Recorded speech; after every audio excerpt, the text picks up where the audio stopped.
feel that it's me, my Scotch and I.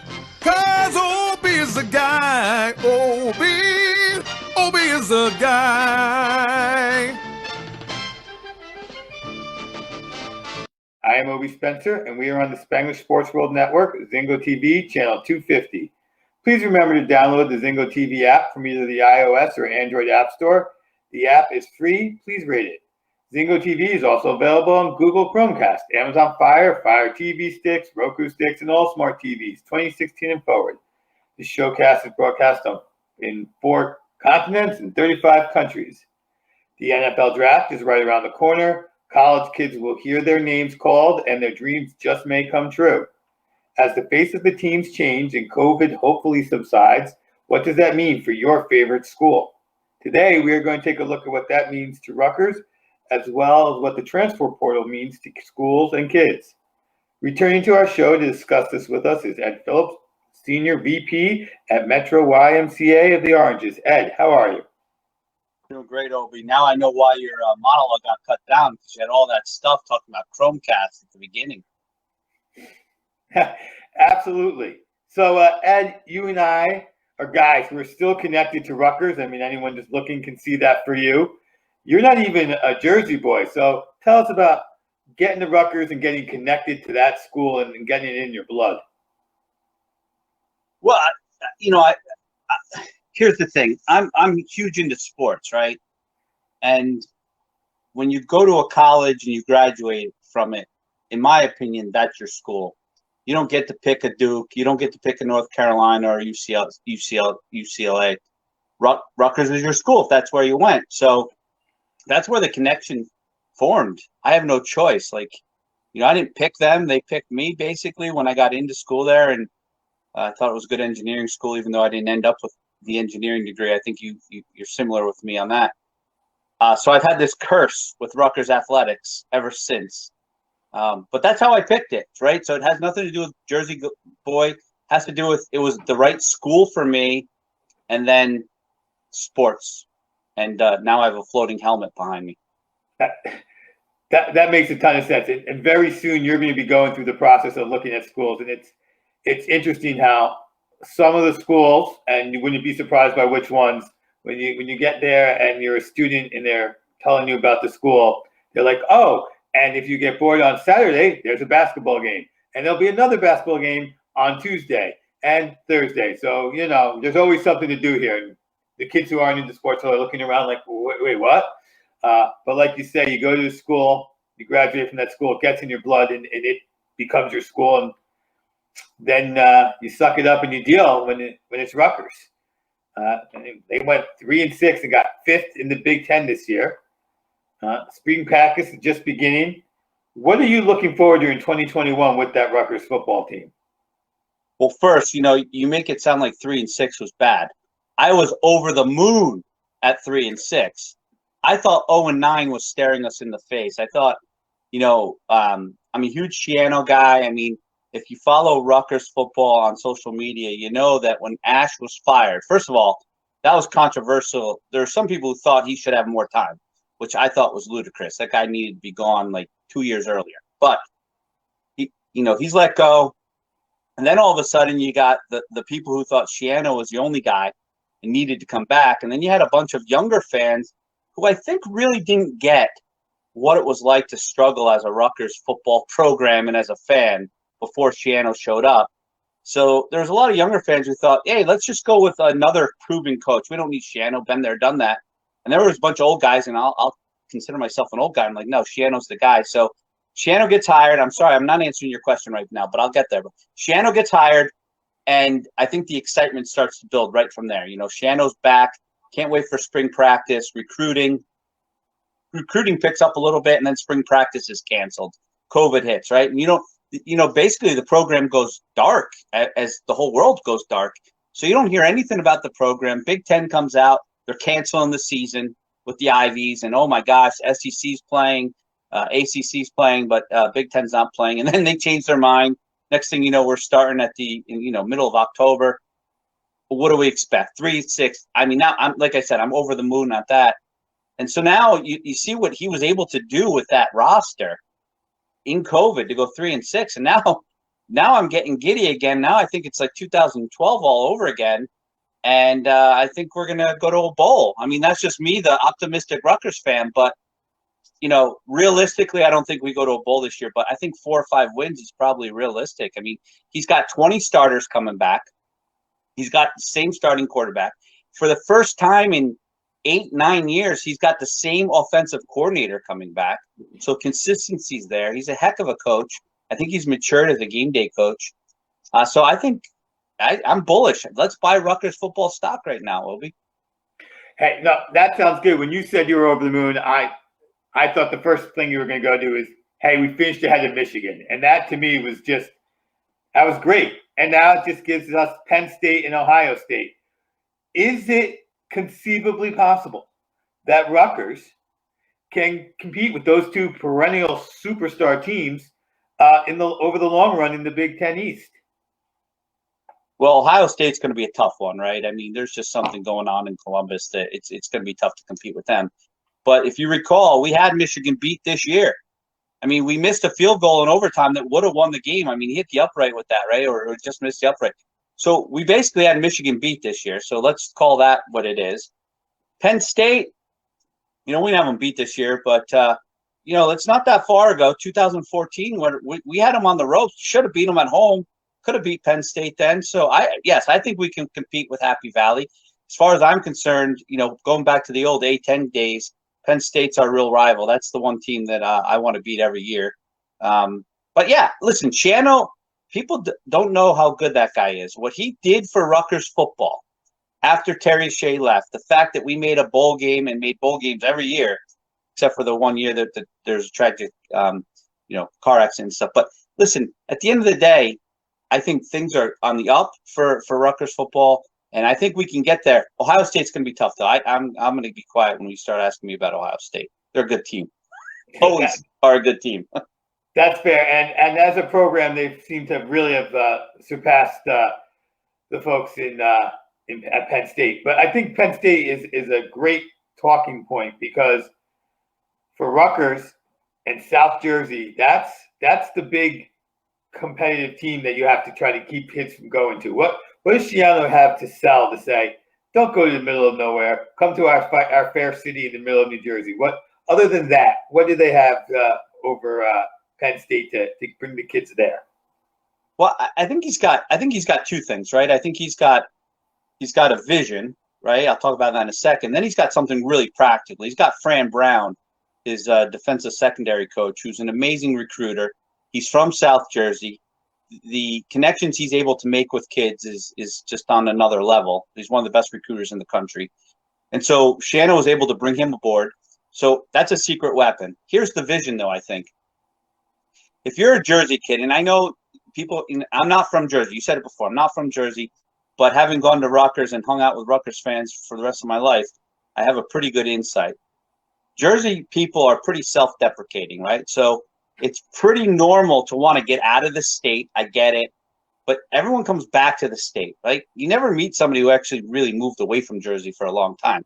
So what you sell kids is you can be a legend in your state.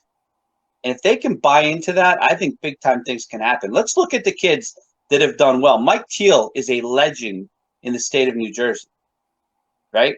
Yeah. He just is, right? And why is that? Because he's a Jersey guy and he went to Rutgers. I think Gary Nova, Darius Hamilton, Leonte Carew. You can just start naming Rutgers guys that are from the state. Ron Harper Jr. on the basketball team, and I know we're going to talk about that a little bit. He's a legend in the state of New Jersey. He's a Jersey boy. He's going to – I don't think he's going to have to buy a drink the rest of his life in New Jersey. Yeah. And it doesn't even have to be one of the bigger sports. I mean, Nick Sirianno and the wrestling team just – could run for governor tomorrow. And as soon as people realize exactly who he was, the votes would come rolling in, for sure. Speaking of keeping kids in state, one of the things that is newer to the NCAA is the transfer portal. Do you think that Schiano will be able to use that and other tools to keep some of the kids who didn't originally go to Rutgers to come here now that he's coaching here? Yeah, he's proven that already. He's gotten some good kids all out of the transfer portal. As a matter of fact, today dropped. He just got a defensive back from Temple over some offers from some Power 5 schools coming in to play defensive back for Rutgers. He's done that. Michael Dwumfor came in from Penn State, had a great year on the nose as a nose tackle. He's going to go off. Hopefully gets drafted in the late rounds of the NFL draft coming up next week. So I think so. Here's the thing: we kind of got to tell two cities right now as a Rutgers fan. I trust what Schiano's doing in the portal. He's gonna get kids right. On the basketball side, we've swung and missed a bunch of times in the portal, and we're not getting anybody come to Rutgers through the portal. So I'm a little worried there. The dust hasn't settled there, and we'll probably talk about that in a little bit. But yeah, Schiano is going to take care of business in the portal, and he hasn't lost a lot of kids either. So that's the other thing. If you grew up in New Jersey and you're about to play college football right now, or you are playing college football, you were an impressionable 10 or 11-year-old, or maybe a little younger, when Rutgers was humming, and Rutgers was beating Louisville on ESPN on a Thursday night, beating USF on a Thursday night when they're ranked number 2. So we're the winner that kids wanted to be a part of now that he's back. So you got that identity. So I think, he's got a top 10 recruiting class right now. Kids want to come here. He's just got to keep it humming, and he's got to win on the field, obviously.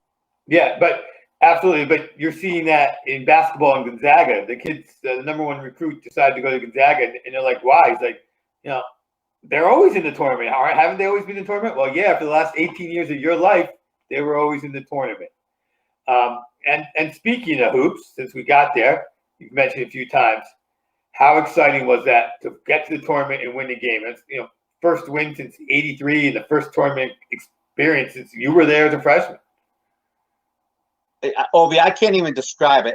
I guess maybe now as people are getting their vaccinations and they're dealing with the side effects from the second shot, and you're in here, when you get that shot, they're like, drink lots of water, rest, take Tylenol. That's what you're supposed to do. Well, I'll just tell you, this will just tell you how that win felt to me. I got my second shot of Moderna on the day of Rutgers' game against Clemson, first game of the NCAA tournament. And I didn't obey any of the rules. I stayed up late. I drank copious amounts of alcohol because I was celebrating. And boy, did I pay for it. But I tell you what, I don't regret it one bit. I never in my lifetime have I seen Rutgers win an NCAA tournament. In '83, I was alive, but I could care less about Rutgers. I didn't care about Rutgers until the fall of 1990. When I started as a freshman. They made the tournament that spring, lost. I thought we were going to be there every year. I had season tickets that year, thought we were going to be a great team, and it just never panned out for us. So I don't think anybody who isn't a diehard Rutgers fan really understands what that evening was like. But 3 hours later, I had a sore throat, headache, chills. The Moderna side effects were kicking my butt. But boy, was I on cloud 9. Yeah, that was a very, very special night. I cannot disagree. That game was settled just before I got on the air. It was awesome. It was just something to behold. And even the next game, they were close. They were in it, and then they just didn't have the offense to get it done. What was almost as equally disappointing was the women's team. And I know, a sport is women's basketball, at least at a lower level. What happened there? Any idea? Because that was, I think, the biggest upset of the entire women's tournament. So the women's basketball program is been somewhat of an enigma for many years now. So C. Vivian Stringer, Hall of Fame coach, she should be. She should also be Rutgers coach, right? I'm not here to say she shouldn't be the Rutgers coach. And she does amazing things. Even this past season, you talk about the upset, but think about what happened before that. They were in COVID. They were like maybe a 5, and I don't have this exactly, but they might have been a 5-3 team or so. So then they were in COVID for like a month and a half, like 6 weeks, and they come out of it and they win something like 13 games straight before they get into the Big Ten tournament, which no one saw coming. No one thought this was going to be a great year for them, and they end up getting a higher seed, and then they just don't win in the tournament. Which not last year, but in 2019. They made the tournament as a 7 seed, lost to Buffalo. Really, we're going to lose to Buffalo. And they haven't won a first-round game, I think, since 2009 or 2010, right? It's been a while. Yeah. But let's not forget, 2007, a team that wasn't supposed to go that far makes it to the finals and gives Tennessee a big game. So, she does a great job preparing her players. She's got a special program where they work really hard. They lost a lot of players this year to the portal, but they've also brought in some really good players. They brought in, I think, the MAC Player of the Year and the Missouri Valley Conference Player of the Year just this week in the portal. So people want to play for her. She's got top-ranked recruiting classes. So you just never know what you're going to get with that team. It's frustrating, but you know what? As a Rutgers fan, we can always count on them winning and getting to the tournament. Absolutely. Before we finish up the Rutgers sports, any other team highlights you want to hit on for this season or things you're looking forward to next season? Well, we talked about the three big ones, right? The ones that make the money. But I think here's the thing about what's going on at Rutgers right now. We normally never win at anything, right? But, for years when we were first there, when you were in school, we were a soccer school, and then maybe the football team's doing well, or maybe the basketball team does well. It's the women's basketball team, or the women's soccer team made it to the Final Four a couple years ago. But if you look at what's happening at Rutgers right now with the men's lacrosse team, number 6 in the country, their only 2 losses are to the number 1 team in the country, Maryland. The women's lacrosse team is a top 20 team. The women's field hockey team is a top 10 team. The women's rowing team, I know I'm going deep into the sports here, number 4 in the country. This is just unprecedented, the success that the Olympic sports are having. Not to mention what Scott Goodall does with the wrestling program, right? They're a top 15 team every year.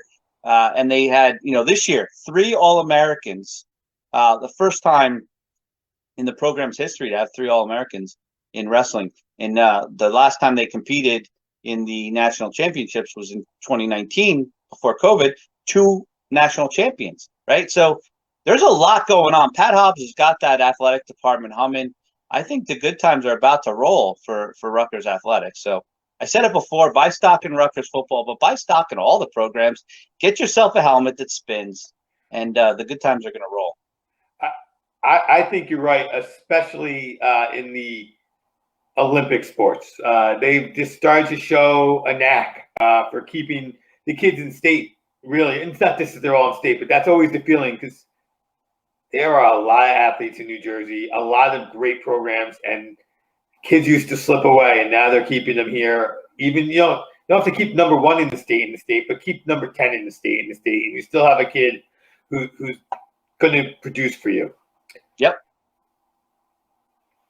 I understand that you've gotten into a little bit of a new sport altogether, and that's women's lacrosse. Your daughter was already a pretty accomplished athlete at a pretty young age in high school level. And now she's trying something new. How's that going for her? How's it going for you as a parent? So lacrosse so my daughter never played lacrosse before in her life. Got her stick a couple years ago because I just figured she might be good at it, because there's some basketball principles in lacrosse. So, I would have my mitt, and I would throw her the ball, she would catch it, so she could catch.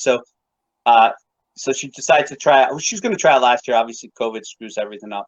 So she tries out, goes out to practice. Got to give her a lot of credit for trying out for high school lacrosse when you've never played before.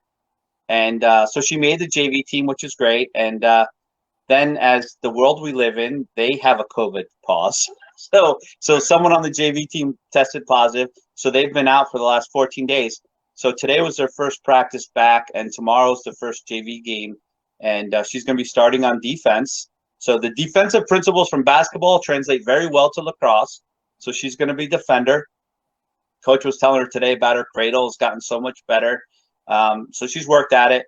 And she was giving me a tutorial just the other day on the rules. Not sure I understand them. I'm going to be at the game tomorrow. Probably be acting like my mother was back when I used to play soccer and she didn't know the rules. So it'll be interesting.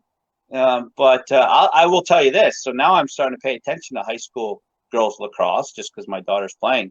There's some amazing athletes out there. Some of these young females, as a guy growing up, I know I didn't give female athletes enough credit, and shame on me for that. Hopefully, I can get some forgiveness on that. But there's some amazing athletes out there that should get more credit. Absolutely. I'm going to have to. You went in that direction, and it's unfortunate that I don't have it up on my screen still, but I was watching some USA Wrestling today, and they did a joint practice between the women and the men. And I'm not going to try to say her name without seeing it in front of me, but the world's #1 female wrestler is American, and she was going up against Kyle Dake, who is a unbelievable college wrestler, 2-time world champion. And no, she did not beat him on the mat, but she was holding her own on the mat with this guy. It was just shocking. And the level of athleticism that women have achieved and are achieving, which, like you said, as a youth, I was just ignorant of, probably willfully as much as anything else. And that was my loss. There are truly amazing women athletes out there, and they deserve all the praise they can get, if not more. Glad you said that. Obi, I would agree. And I think the other thing is that, our ignorant attitudes when we were younger probably inhibited a lot of women that could have been great athletes from being great athletes because, they needed to be the stereotypical whatever that was at the time. But I'll tell you what, I think a strong athletic woman, man, that should be something a young man should be aspiring to try to date if he's lucky enough that a self-confident woman would want to date him. You know what I'm saying? Absolutely. You're right, because it's that same confidence that we've all told when we were young men we would get from sports. Women are getting that from sports as well. Absolutely. Speaking of women, self-confidence in sports, you let me know that you're now coaching your younger daughter in softball, 11 to 14-year-old team. On this show before, you mentioned that you are not the least competitive person when it comes to softball. In fact, you may be the exact opposite way. How is that going for you with these young ladies? So the whole story behind that is, the league calls me. I did not want to be a coach. I just didn't think that I had the patience for this age group. And the league calls me up and says, we don't have coaches. We need coaches. Can you do it? I'm like, listen, I got a lot going on. I play my own softball. I got another daughter playing lacrosse. I got work. I can't commit to everything. I'm sorry about that. I could be an assistant coach, but I can't commit. So then he calls me back. Goes, listen, we really need somebody. So finally it gets to the point like, wow, if I don't do this, my kid might not be able to play, and that would be a shame. So I say, listen, is there anybody else who's like in the same situation? So it works out that there's 2 other guys. We all can't make the commitment. Yet we've been at all the practices, and so we're 3-headed monster coaching this thing, and it's really interesting trying to teach the girls the game of softball, trying to teach them the fundamentals. I had them out there. I was trying to teach them to bunt last night.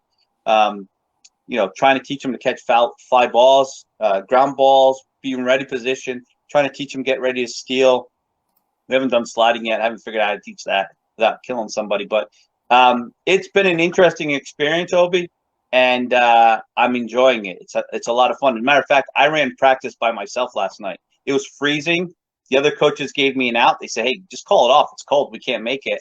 I'm like, "No, I think the girls are going to have fun," and we did it. And they came out. And we had fun. That is great. That is great. And how does that take you back to your days of coaching high school basketball at a much more competitive and extreme level? Or I don't know, extreme's the right word, but yeah. So here, there's a big difference, right? When you coach high school varsity basketball, that's more about strategy and making the right moves to win a game and making sure people are ready. But you're not at the varsity level, you shouldn't be teaching fundamentals to somebody, right? But when you're coaching 11 to 14-year-old girls softball, you're teaching them about cutoffs, right? You're teaching them about who covers second on a ground ball to the left side. You're talking about, okay, first and third, 1 out. What are you going to do if the ball's hit to you? Man on first, 2 outs. What do you do if the ball's hit to you? That you don't do that at the varsity level. If kids don't have that when they come to the varsity level, they're probably not going to play varsity. But I was remembering back. I'm remembering back. There was somebody who taught me how the proper way to go get a cutoff, right? There was someone who taught me the proper way to turn a double play. There was someone who taught me the proper way to be ready for a ground ball, right? and how to use my feet, my footwork to throw the ball correctly.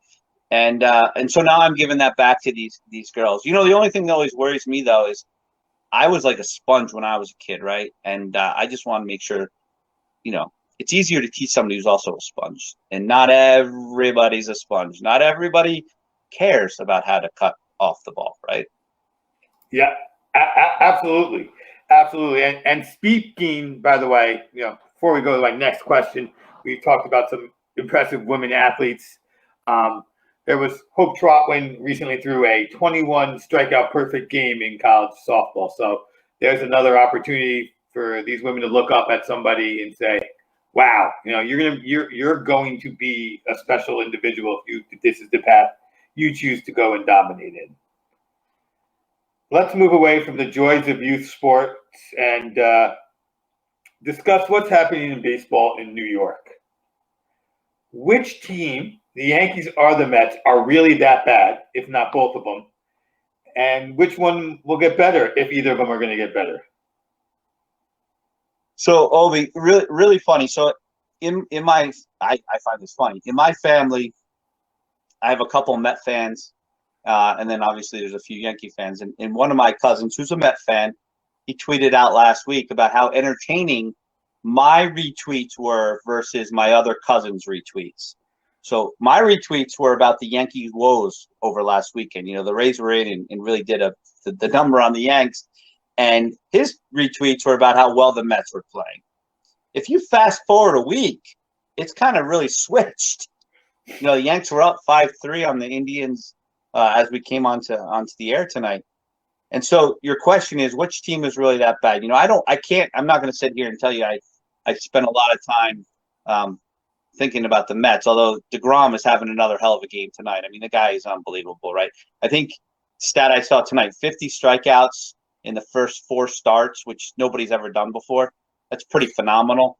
He's an amazing pitcher, and he just gets better, it seems like, every year. But if you look at the Yankees lineup, I mean, there's no way they're going to be this bad all year. I mean, here's the problem with the Yankees, and I guess this is going to be another one of those years. They're built for a 162-game season. At the end of 162 games, they're going to win more than almost every other team. But the problem the Yankees have had for the last 11 years, right, going back to 2009, is put them in a best-of-7-game series. They do not always field the best team, and it usually starts with who they're throwing out on the mound in the first inning. And I don't know if they've solved that this year either. Garrett Cole is an unbelievable pitcher. But after that, we haven't seen anything from the starters. Bullpen's great, can't hit, and can't start the game off. So it's interesting. But I know one of the reasons we're probably talking about this is, Yankee fans are really impatient. If you're not a Yankee fan and you want to have some laughs, just go on social media after a Yankee loss. I mean, the natives are so restless right now. They want Aaron Boone fired, Brian Cashman fired. I think Judge should have been traded 3 years ago. Torres is terrible. Urshela shouldn't be on the team. I mean, it's just pretty amazing to hear what people have to say about this team. Yet we're going to get to October and we're going to be, everyone's going to think we're going to sweep into the World Series. You may have, for the Yankee fan, the most correct perspective as an outside fan looking in has. Because, yes, I have been watching so many Yankee fans screaming their heads off after 15 games. Like, this team can continue to hit this badly going forward. It's just not even possible that group of batters can do that poorly. Now, the fielding may not improve, and the starting pitching may not improve, but the bats are going to carry them to probably another 91, 92-win season, get them into the playoffs, and fielding and starting pitching could, like you say, hurt them in a 7-game series, but it's not going to hurt them in 162 games. So I totally agree with everything you said there. And the Mets have the exact opposite problem. Their pitching is good, but their hitting can't stay that bad. And Nimmo is not going to continue to hit as well as he's hitting. They're missing out on that now, and they're just I'm not convinced they're going to do well, and it feels like that Lindor may be one of those guys who can't play in New York. We'll see. It's still early, but he could be a Stanton without the injuries. You sound like a Yankee fan right now. You're already giving up on Lindor 15 games into the season. I sound like a Met fan who's seen it happen many times before. Can I show you? Probably? But when have the Mets got a guy of Lindor's caliber at this stage of his career before? Piazza? Beltran? Carlos Beltran? Although he Beltran was maybe a little older, right? I don't have the stats in front of me. No, he was a little older, and he did fine. So it's not a good argument at all. In that, yeah, it wasn't at the prime first 7 or 8 years in, but it was, and he did well. So that's not really a fair comparison. Hey, listen, good news is you have a billionaire owner right now, and he can make mistakes, right? So let's say Lindor's a mistake, which I don't think he is, but let's say he is a mistake. The Wilpons didn't have the money to correct that mistake. You know, that's one of the things about a spoiled Yankee fan. We have a team that when they make a mistake, they can just cover it up by spending more money to make another mistake, right? And that's where, you know, the Rays are so impressive, and some of these small market teams, they can't make a mistake. If they make a mistake, it screws them for years. I don't remember. It was quite some time ago. It was under George Steinbrenner's days. And it had to be during the Joe Torre Yankees. But the GM so far just went out and said that. Oh, I make just as many mistakes as anybody else, but I have money to go buy somebody to fix that mistake. And you know, no team has been hurt by the luxury tax like the Yankees, because they're the ones who were going to pay it every year. It slows them down a little, but only so much. They're also the same team that does everything over the winter to get below it, and then by the trade deadline they blow through it. Right. Not like the Red Sox who are like, we don't need Mookie Betts. We'll stay below the line. But wait, Obi, you brought the Red Sox up. So here's the thing about them. We got to talk about them real quick. And I know last time I was on, we did the whole fashion thing. So with your hats and that, you tell me it's a red shirt. I think it's salmon. But you're into fashion. What the heck are the Red Sox doing with those yellow and blue uniforms? I don't know. I don't get it. There's only one explanation for those yellow and blue uniforms. We need to sell more uniforms. And the team's bad, so we need to sell a new uniform. So, Obi, I agree with you, right? That's the only reason Oregon has 74 different uniforms. It's the only reason there's a different Mother's Day hat, Father's Day hat, All-Star Game hat, right? It's all about selling merch, right? But can you find me a self-respecting Boston Red Sox fan that would buy that crap and wear it? I don't know any. That's all I'll say. I agree with you. Yellow. It's yellow. I mean, come on. Look like a freaking cab. It's not yellow. It's gold. It's gold. And isn't it for like the Blue Sox? I just don't get it, Obi. I want to disagree with you, but I really can't. You are absolutely right. They are. I tried to give you a reason. And before we start talking about that, you did bring up the fashion scorecard, which, Ed, we're going to do again. So we're going to focus a little bit on Rutgers with this. So let's bring up our first picture. And we can start talking fashion with Ed, which is always the highlight of his weekends.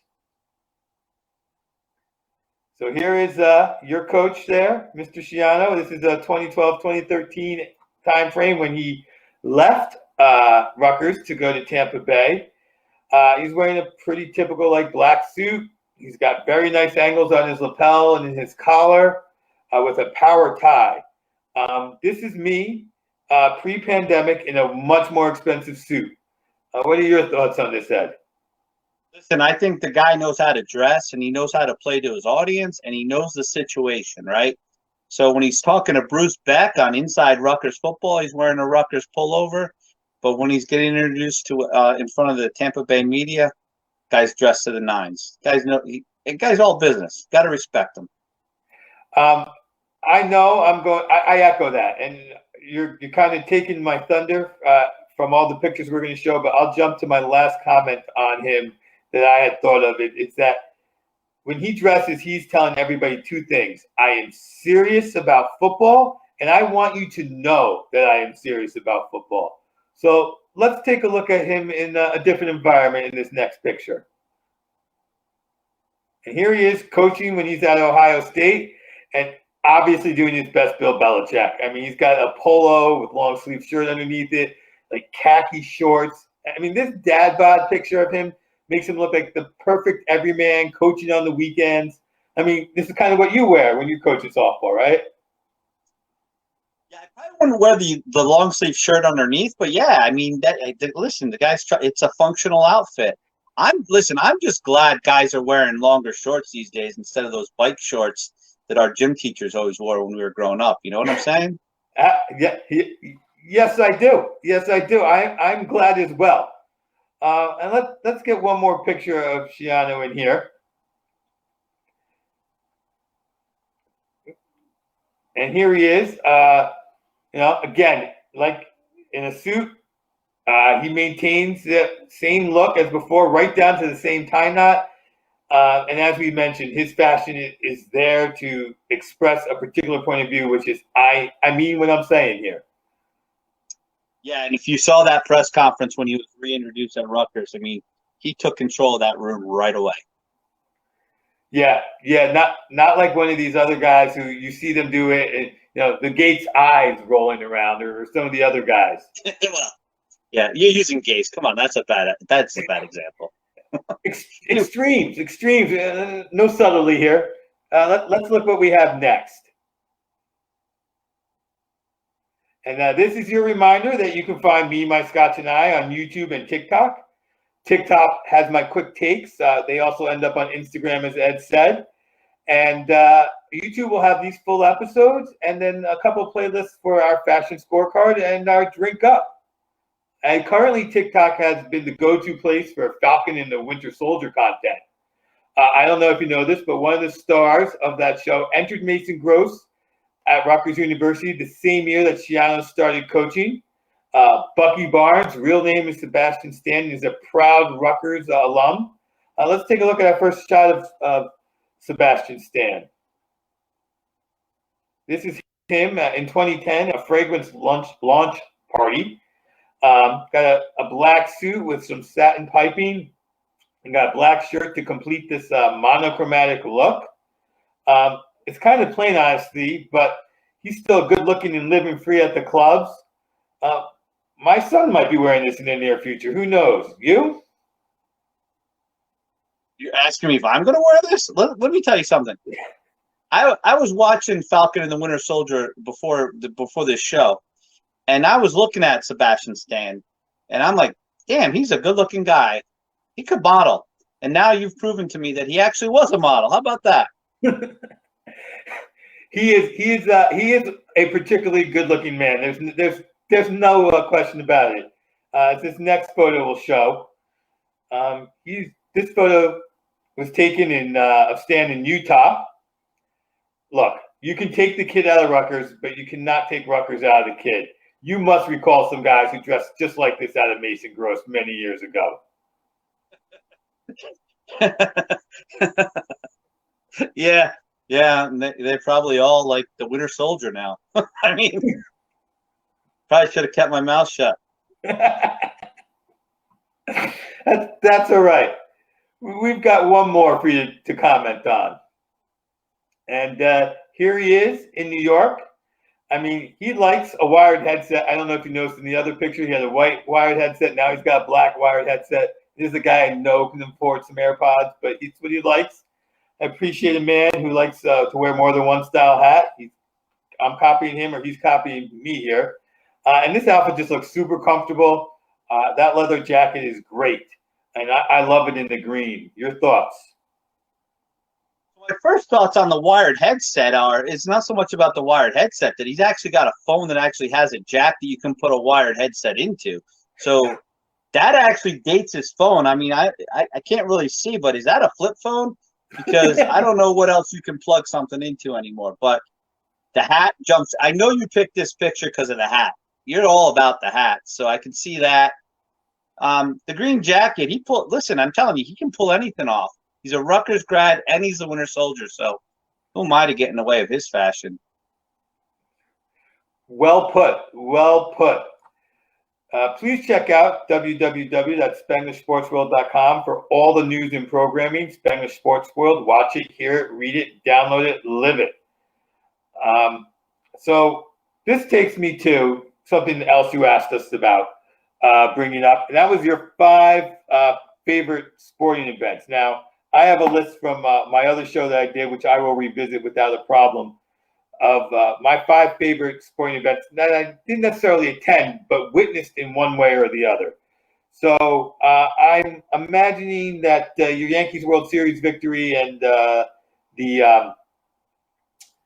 Olympics are in there for you. But what else do you have in that list worth sharing? Yeah, so, Obi, I put together two lists because witnessing them on TV or I think there's some really cool things I've seen in my life that were impactful, and I want to go through that, and of course, in person. So what do you want me to start with? My in-person ones or the ones I've seen? Let me start with my in-person ones. How about that? Okay. So I'll do this quickly because there's less of a story around it. So in person, number one, it would be the 96 Olympics. Just going down to the Olympics in Atlanta for the second week, and being able to see some of those events and just being a part of that atmosphere, that was I don't think I can top that in the sporting world. I was at 96 Yankees Game 6 World Series clinching game. I mean, just to be there. I was at the 95 Yankees Mariners Game 2 ALDS where Leyritz hit a home run in the bottom of the 15th inning, and it just started to rain. That game went on forever. It was like, I think, 2:30 in the morning by the time the Yanks won. So that was just an amazing time. I think I was 23 years old and drank a lot. I think I might have drank $100 worth of beer that night. It was just an amazing night. And I still made it to work the next day on time. What? That's not that much beer at the stadium. I didn't say it was a lot. I just said I drank $100 worth of beer, and I made it to work on time the next day. Here's something people don't know a lot, but I got to see Jim Abbott throw his no-hitter in 1993. It was Labor Day weekend. My parents took me there for my birthday, and I got to see one-handed Jim Abbott throw a no-hitter, which was pretty cool. And then on a Rutgers front, I was not at the Rutgers-Louisville game, and I'll get to that in a second, but I was at the Rutgers-USF game in 2007 when South Florida came into town ranked second in the country, and Rutgers beat them that night, and Ray Rice had a great night that night. So those would be my top 5 in person. But overall, like, if we just think about what are the greatest things I've ever witnessed, so we got to start with number 0, which is Rutgers beating Clemson in the NCAA tournament this year, right? That's just first in my lifetime, right?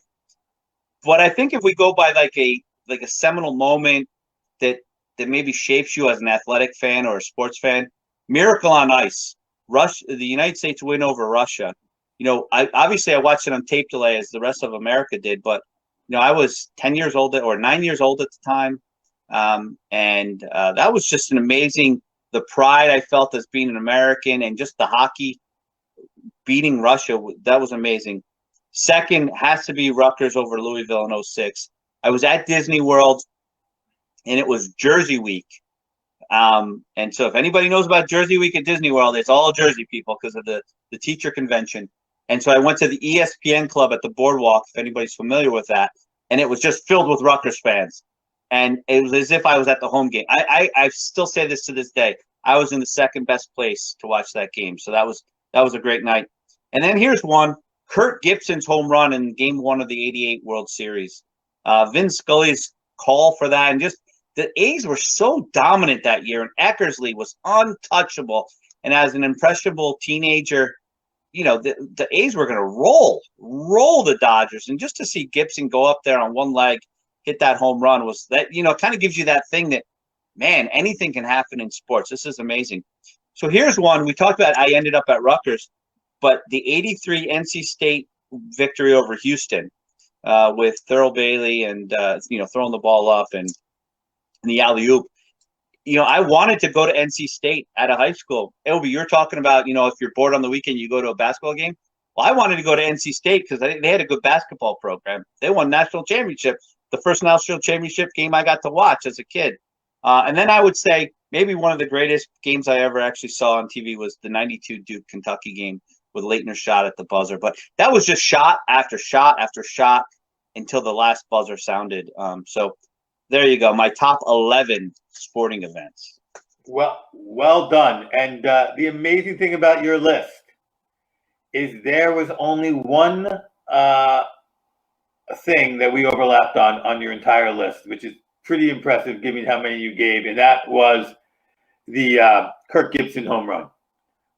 Couple of them, your age showed that, and you're a year older than me, but I don't remember NC State and I don't remember the Miracle on Ice. Like, I just missed those, so that obviously helped differentiate us. But yeah, Kirk Gibson was definitely in my list of just amazing moments.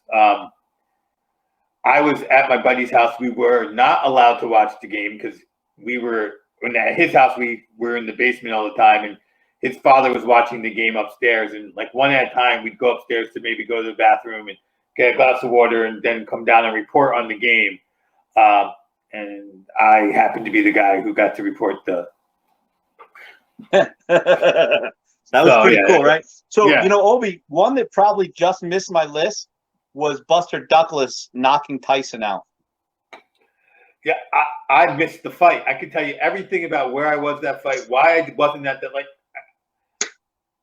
I went on a Boy Scout trip because Buster Douglas wasn't going to win that fight. You didn't need to see that fight. That was Mike Tyson's going to knock another guy out in a minute. Who you don't need to see that fight? I mean, put somebody up there for real. He doesn't need to fight this tomato can. Oops.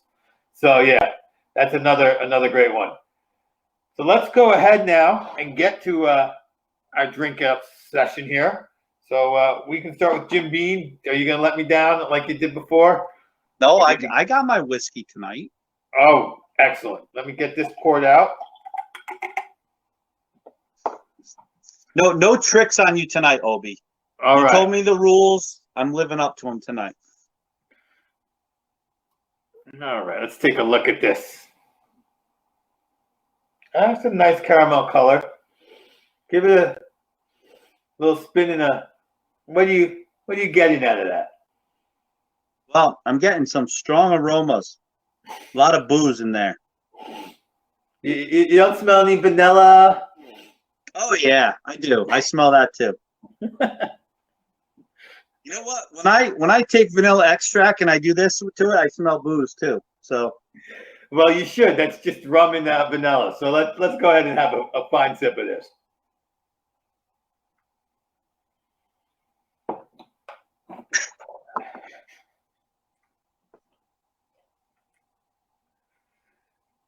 What words come to mind when you drink that?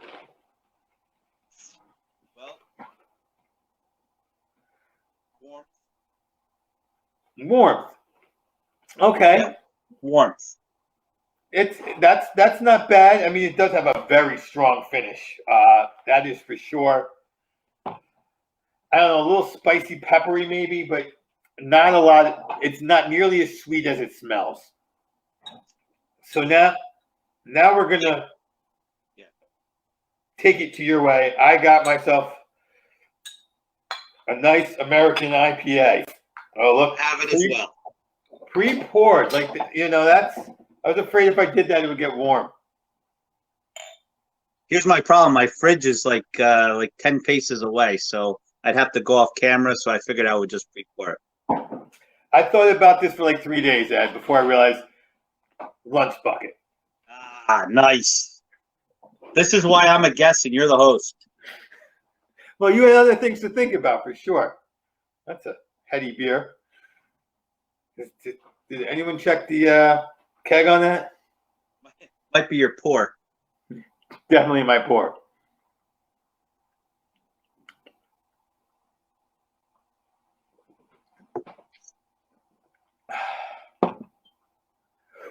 Yes, I totally remember why I enjoy beer drinking that. And totally miss beer. That is refreshing and tart and sweet all at the same time. That is good. Your thoughts on this beer that I'm sure you know well since you suggested it. Well, I think Dogfish Head 60-minute IPA is one of the classic IPAs. So there's a lot of newer styles out there, from the New England hazy style, which are a little more fruity. There's a lot of experimenting going on with hops these days, but the Dogfish beer, it's just a staple. It's smooth. It's got a little bitter finish to it. I think there's a lot of people who don't like IPAs because of the bitterness, but that, to me, that's what makes the beer, the hops and the flavor that comes from that.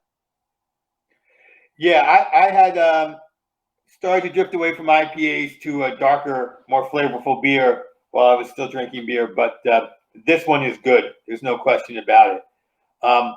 Last time we were on, I asked if you had anything you wanted to tell people about, and then a week later, your daughter was collecting for a charity. So I'm going to ask you again, keep in mind that we love to promote charities. Anything you need to tell folks about as we have 4 minutes left to talk? Yeah, you got me in between cycles right now. We're not raising any money, but I will tell you, as you mentioned, I work for the YMCA of the Oranges in northern New Jersey, and COVID has hit us hard and hit our communities hard, and we've done more this past year to serve our communities through food distribution, blood drives, and some other things. So if you're looking for a charity out there, if you don't have one to give to, think about your local YMCA. It doesn't have to be my Y. We have Ys all over the country, so it could be the YMCA. And then, my daughter, the charity my daughter was raising money for was the American Foundation for Suicide Prevention, and that's a cause that she's really into. So I'm into it because my daughter's into it, and her lacrosse team, interesting enough, is into it as well. So those are really the two charities that we're looking for. But and Rutgers Athletics, I guess. The more money we get there, the more wins we get, right? That should be the way it works. There's no guarantee that's the way it works. That's up to Coach Schiano and Coach Stringer and the various other coaches there to turn that into a reality. But you never know. And I'd really like to thank you for coming on. I appreciate everything you bring to the show. You're always entertaining, always insightful. It's great to have you. Maybe we can get Dave to watch a few more of these episodes with you on. Listen, I still got Obi stories I haven't even gotten a chance to share yet, so I think I got to come on again.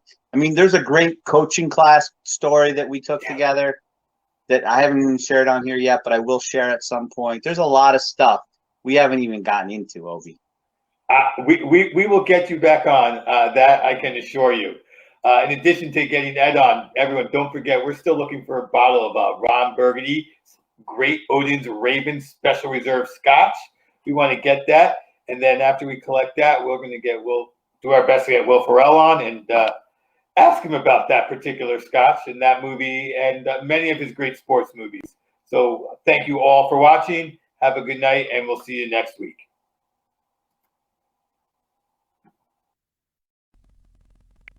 It's a show with Obi and his rocking hat.